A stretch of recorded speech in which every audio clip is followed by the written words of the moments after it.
توی ده شلمرود حسنی تک و تنها بود. حسنی نگو بلا بگو، تنبل تنبلا بگو. موی بلند روی سیاه، ناخون دراز واه واه واه. نه فلفلی نه قلقلی، نه مرغ زرد کاکلی. هیچ کس باهاش رفیق نبود، تنها روی سپایه نشسته بود تو سایه.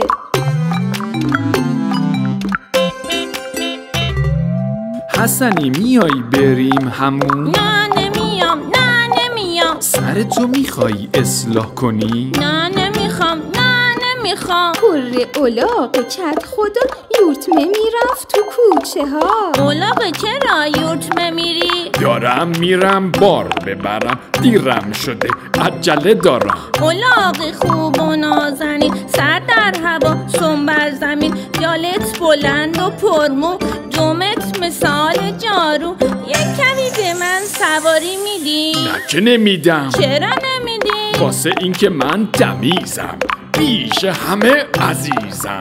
اما تو چی؟ موی بلند روی سیاه، ناخون دراز واه واه واه. آزه پرید تو استخر. تو اردکی یا قاضی؟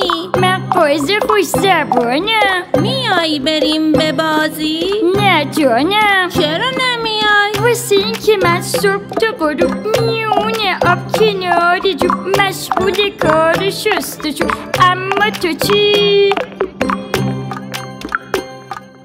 موی بلند روی سیاه، ناخون دراز واه واه واه. در وا شد و یه جوجه دوید و اومد تو کوچه. جیک جیک کنان گردش زنان اومد و اومد پیش حسنی. جوجه کوچولو کوچول موچولو، میایی با من بازی کنی؟ قاد قاد قادا قاد قاد قادا، بابا خونتون تو رو به خدا. جوجه ریزه میزه، ببین چقدر تمیزه. اما تو چی؟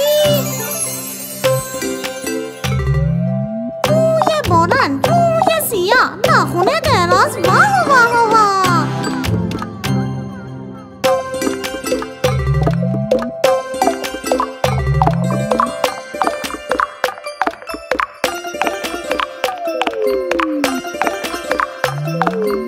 حسنی با چشم گریون پا شد و اومد تو میدون.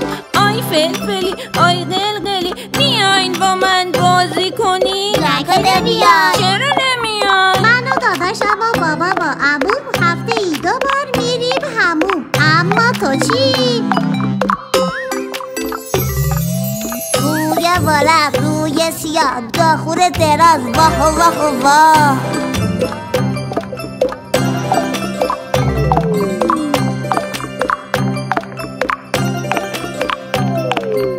حسنی دوید پیش باباش. حسنی میای بریم همون؟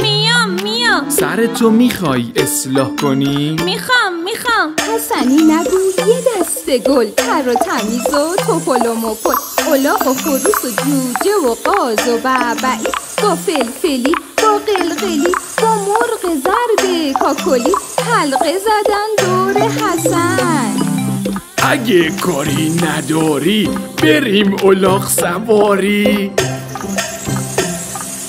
قوقلی قوقو قوقلی قوقو، هرچی میخوای فوری بگو.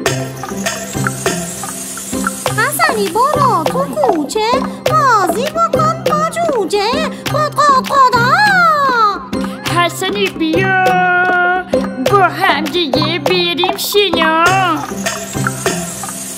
توی ده شلمرود حسنی دیگه تنها نبود.